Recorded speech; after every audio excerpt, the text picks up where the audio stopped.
Yes, വളരെ സുപ്രധാനമായ ഒരു വാർത്തയിലേക്കാണ് വരുന്നത്. പ്രതിപക്ഷ നേതാവ് പിണറായി വിജയന്റെ വീട്ടിൽ ഇഡിയുടെ റെയ്ഡ് നടന്നുകൊണ്ടിരിക്കുകയാണ്. മാസപ്പടി കേസിലാണ് നിലവിൽ ഈ റെയ്ഡ് എന്നുള്ള സൂചനകളാണ് പുറത്തുവരുന്നത്. അപ്പോൾ പിണറായി വിജയന്റെ വീട്ടിൽ ഇപ്പോൾ ഇഡിയുടെ എൻഫോഴ്സ്മെന്റ് ഡയറക്ടറേറ്റിന്റെ റെയ്ഡ് നടന്നുകൊണ്ടിരിക്കുകയായിരുന്നു. അപ്പോൾ മാസപ്പടി കേസുമായി ബന്ധപ്പെട്ട് നിരവധി തവണ പലതരത്തിലുള്ള ആരോപണങ്ങൾ ഉയർന്നിരുന്നു.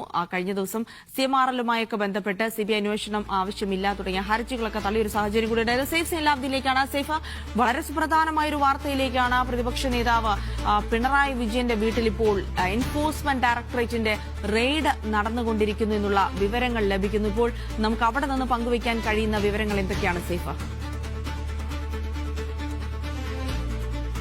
നമുക്ക് പ്രാഥമികമായിട്ട് നൽകാൻ കഴിയുന്നവരുടെ SFIO കേസുമായി ബന്ധപ്പെട്ടാണെന്നാണ് നമുക്ക് ലഭിക്കുന്ന വിവരം ജിൽസി. അതിനകത്ത് കൂടുതൽ വിശദാംശങ്ങൾ നമുക്ക് അല്പസമയത്തിനകം തന്നെ നൽകാൻ കഴിയും. കുറച്ചു മുമ്പാണ് ഇവിടെ ED ഉദ്യോഗസ്ഥർ എത്തിയത്. ഇപ്പോൾ കേന്ദ്രസേനയുടെ അടക്കം സുരക്ഷ നമ്മൾ കാണുന്നുണ്ട്. കുറച്ചു സമയം മുമ്പ് രാവിലെയോട് കൂടിയാണ് പിണറായി വിജയന്റെ ബേക്കറി ജംഗ്ഷനിലുള്ള വീട്ടിൽ ED റെയ്ഡിന് വേണ്ടി ഉദ്യോഗസ്ഥർ എത്തിച്ചേർന്നത്. SFIO അന്വേഷണവുമായി ബന്ധപ്പെട്ടാണ് ഇതിന്റെ പരിശോധന നടക്കുന്നത് എന്നുള്ളതാണ് നമുക്ക് ലഭിക്കുന്ന വിവരം. അത് അദ്ദേഹവുമായി കണക്ട് ചെയ്തിട്ടല്ല, അദ്ദേഹത്തിന്റെ മകൾ വീണ വിജയനുമായി കണക്ട് ചെയ്തിട്ടാണ്. വീണയുമായി ബന്ധപ്പെട്ടിട്ട് ഉള്ള കേസാണത്. അവർ CMRL-ന് സേവനം നൽകാതെയാണ് അവർക്ക് പണം നൽകിയതെന്നടക്കമുള്ള വിവരങ്ങളാണ് നേരത്തെ പുറത്തു വന്നത്. SFIO അതിനകത്ത് അന്വേഷണം നടത്തുകയും ചെയ്തു. അതിനകത്ത് കഴിഞ്ഞ ദിവസം ഹൈക്കോടതിയിലടക്കം CMRL നൽകിയ ഹർജി അത് തള്ളിക്കളയുകയും ചെയ്തിരുന്നു. അങ്ങനെ വിവിധ തരത്തിലുള്ള കേസന്വേഷണവും വിവിധ തരത്തിലുള്ള പരിശോധനയും എല്ലാം പല ഘട്ടങ്ങളിലായി നടന്നു വരുന്നതിനിടയിലാണ് ഈ ബേക്കറി ജംഗ്ഷനിലെ വീട്ടിൽ, പിണറായി വിജയന്റെ വീട്ടിൽ EDയുടെ പരിശോധന നടക്കുന്നത്.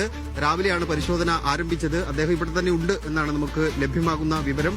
അദ്ദേഹവും മകളും ഭാര്യയുമെല്ലാം ഇവിടെ തന്നെ ഉണ്ട്. ഇന്ന് രാവിലെയോടുകൂടി നോട്ടീസ് നൽകിയിട്ടാണോ എത്തിയത് എന്ന കാര്യത്തിലൊന്നും വ്യക്തത ഇതുവരെ വന്നിട്ടില്ല. എന്തായാലും വലിയ ഒരു ഏറ്റവും പ്രധാനപ്പെട്ട ഇന്നത്തെ തന്നെ ഏറ്റവും പ്രധാനപ്പെട്ട കാര്യമായി നമുക്കതിനെ കണക്കാക്കാൻ കഴിയും. എന്തൊക്കെയാണ് ഇതിന്റെ വിശദാംശങ്ങൾ, എന്തിനു വേണ്ടിയാണ് ED റെയ്ഡ് എന്നടക്കമുള്ള കാര്യങ്ങളിൽ കൂടുതൽ വ്യക്തത വരേണ്ടിയിരിക്കുന്നു. നമുക്ക് ലഭിക്കുന്ന പ്രാഥമികമായ വിവരമനുസരിച്ച് മാസപ്പടി കേസുമായി ബന്ധപ്പെട്ട് തന്നെയാണ് ഇതിനകത്ത് പരിശോധന നടക്കുന്നതെന്നാണ് നമുക്കിപ്പോൾ ലഭ്യമാകുന്ന ഏറ്റവും പ്രധാനപ്പെട്ട വിവരം ജിൽസി. അതിന്റെ കൂടുതൽ വിശദാംശങ്ങൾ നമുക്ക് അല്പസമയത്തിനകം തന്നെ നൽകാൻ കഴിയും. എന്തായാലും മാസപ്പടി കേസിൽ അദ്ദേഹം ഏതെങ്കിലും തരത്തിൽ പ്രതിപട്ടികയിൽ ഉൾപ്പെടുകയോ ചെയ്തിട്ടുള്ള ആളല്ല പിണറായി വിജയൻ. അദ്ദേഹത്തിന്റെ മകളുമായി ബന്ധപ്പെട്ടാണ് കേസന്വേഷണവും മറ്റും നടക്കുന്നത്. അതിൽ ഉയർന്നു വന്ന ഏറ്റവും പ്രധാനപ്പെട്ട ആരോപണം ഈ കേസിൽ CMRL നിന്ന് പണം കൈപ്പറ്റിയത് സേവനങ്ങൾ നൽകാതെയാണ് എന്ന തരത്തിലുള്ള ആരോപണങ്ങളടക്കം ഉയർന്നു വന്നിരുന്നു. അത് പരിശോധിക്കുകയും ചെയ്ത് SFIO അത് പരിശോധിക്കുകയും ഗുരുതരമായ കുറ്റകൃത്യമാണ് എന്ന് കരുതിക്കൊണ്ടാണത് സ്പെഷ്യൽ ഫ്രോഡ് ഇൻവെസ്റ്റിഗേഷൻ യൂണിറ്റിനെ ഏൽപ്പിച്ചുകൊണ്ട് അതിനകത്ത് പരിശോധന നടന്നത്. അതിന്റെ വിവിധ തരത്തിലുള്ള കോടതി നടപടികൾ വിവിധ കോടതികളിൽ പുരോഗമിച്ചു വരികയാണ്. വീണ നൽകിയ ഹർജി അടക്കം വിവിധ കോടതികളുടെ പരിഗണനയിൽ ഇരിക്കുകയാണ്. എന്തായാലും സർക്കാർ മാറി കുറച്ച് ദിവസങ്ങൾ കഴിയുമ്പോൾ പിണറായി വിജയന്റെ വീട്ടിലേക്ക് ED എത്തുന്നു. ED എത്തി അതിനകത്ത് പരിശോധന നടത്തുന്നു എന്നുള്ളതാണ് ഇതിനകത്ത് ഏറ്റവും വലിയ രാഷ്ട്രീയ പ്രാധാന്യം.